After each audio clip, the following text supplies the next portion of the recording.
வணக்கம் நண்பர்களே. இன்னைக்கு நாம பார்க்க போற கதை உங்களை நிஜமாவே தூங்க விடாம பண்ணும். ஏன்னா இது நாம தங்குற வீட்டிலேயே நமக்கு பின்னாடி யாரோ ஒருத்தர் இருக்காங்கன்னு உணர வைக்கும். அமெரிக்காவோட நியூயார்க்ல லாங் ஐலாண்ட் அப்படிங்கிற இடத்துல 112 ஓஷன் அவென்யூ 112 ஓஷன் அவென்யூ அப்படிங்கிற முகவரியில ஒரு அழகான வீடு இருக்கு.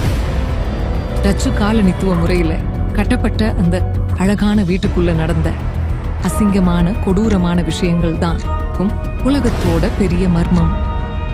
அந்த வீட்டுக்குள்ள நுழையிற யாருமே உயிருடன் திரும்ப முடியாதுன்னு ஒரு காலத்துல பேசப்பட்டது. அது ஏன்? அந்த சுவர்கள் மறைத்து வைத்திருக்கும் ரகசியம் என்ன?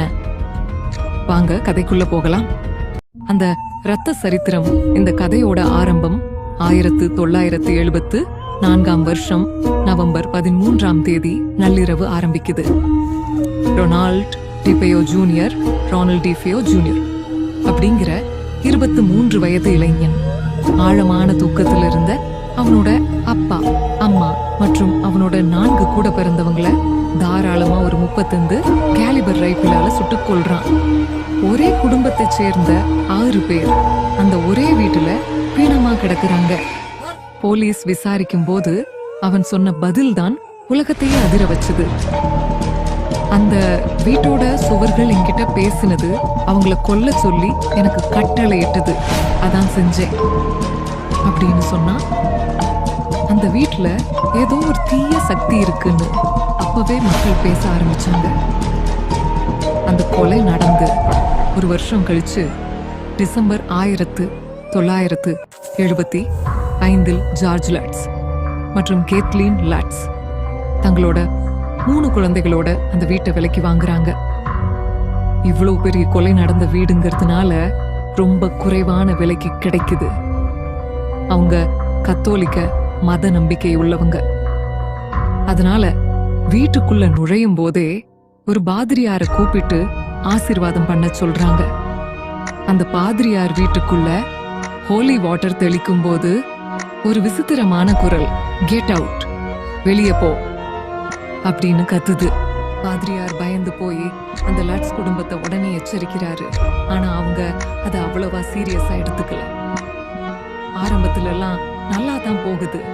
ஆனா சில நாட்கள்லயே சின்ன சின்ன விசித்திரமான விஷயங்கள் நடக்க ஆரம்பிக்குது.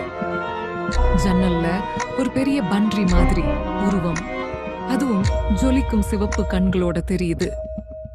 ஜார்ஜ் லாட்ஸ் தினமும் அதிகாலை கரெக்டா 3:15 தூக்கத்திலிருந்து எந்திரிக்கிறாரு. கரெக்டா அதே நேரத்துல தான் ஒரு வருஷத்துக்கு முன்னாடி ரொனால்ட் டிஃபெயோ அவனோட குடும்பத்தை சுட்டு கொன்றான். ஜார்ஜோட குணத்துல பெரிய மாற்றம் தெரியாது. எப்பவும் கோபமாவே இருக்காரு. வீட்டுக்குள்ள காரணமே இல்லாம பயங்கரமான குளிர் நிலவுது. நாட்கள் போக போக நிலைமை மோசமாகுது.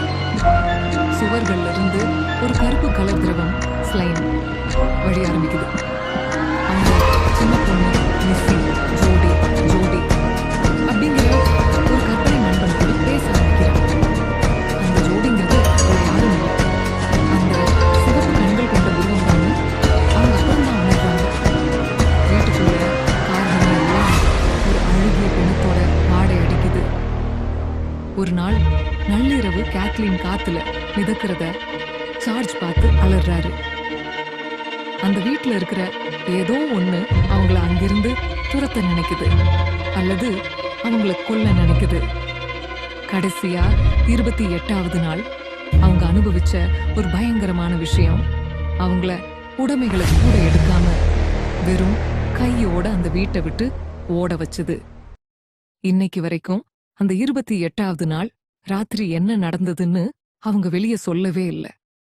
இன்னைக்கும் அந்த வீடு அங்கேயே தான் இருக்கு. பல பேர் அத வெறும் கட்டுக்கதைன்னு சொன்னாலும் லட்ஸ் குடும்பம் பொய் சொல்லி அவங்களுக்கு எந்த லாபமும் இல்லை.